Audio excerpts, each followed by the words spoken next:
राज्यात आणि देशात महिला अत्याचार वाढतायत. महिला आज कुठेही सुरक्षित नाही, याचा निषेध करत आज राष्ट्रवादी काँग्रेस शरदचंद्र पवार गटाच्या प्रदेशाध्यक्ष रोहिणी खडसे यांनी रस्त्यावर उतरून आंदोलन केले.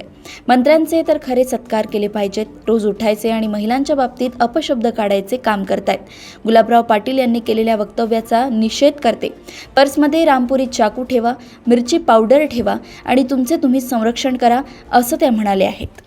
आम्ही ज्या महाराष्ट्रामध्ये महिला अत्याचाराच्या घटना वाढता आहेत त्या संदर्भामध्ये आजच्या दिवशी आमचं हे आंदोलन होतं. गेल्या काही दिवसांमध्ये पुण्यामध्ये ज्या अत्याचाराच्या घटना वाढल्या असेल दररोज रोज आपण जेव्हा टी व्ही चालू करतो तेव्हा नवीन कुठली ना कुठली महिला अत्याचाराची घटना ही समोर येताना दिसते. म्हणजे पुणे आधी आपल्याला म्हणायचं आपण की पुणे तिथे काय गुन्हे, तसं आता म्हणायला लागतंय पुणे तिथे गुन्हे झालेत का काय, कारण रोज गुन्हे म्हणजे पुण्याचं आता गुन्हे नाव करून द्यायला काय हरकत राहिलेली नाही असं म्हणायला लागेल.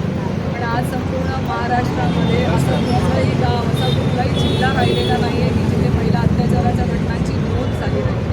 आमच्या आंदोलनाच्या माध्यमातून सरकारकडे एकच मागणी आहे की जो शक्ती कायदा महाविकास आघाडी सरकारच्या काळामध्ये मंजूर झालेला, त्या कायद्यामध्ये अशा काही तरतुदी केलेल्या होत्या की जेणेकरून गुन्हेगारांवरती आळा घालण्यासाठी मदत झाली असते.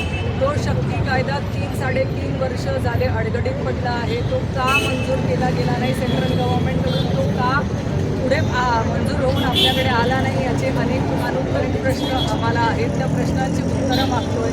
त्याचबरोबर जेव्हा अशा घटना महाराष्ट्रामध्ये होत आहेत तेव्हा पोलीस यंत्रणा काय करते, किंवा पोलीस यंत्रणा त्यांच्यावर कडक कारवाई का करत नाही आहे हाही आमचा सवाल आहे. कारण अनेक ठिकाणी आपण बघतोय ती घटना नोंदवायला देखील महिला जिच्यावर अत्याचार झालेला आहे त्या महिलेला संघर्ष करावा लागतो. 2-2, 4-4 दिवस ती घटना नमूद केल्या जात नाही का, तर फक्त ती रेकॉर्डवर येऊ नये. त्या महिलेला सुरुवातच पोलीस स्टेशनपासून होते की तिच्यावर तिला नोंद करत असताना तिची तक्रार घेतली जात नाही.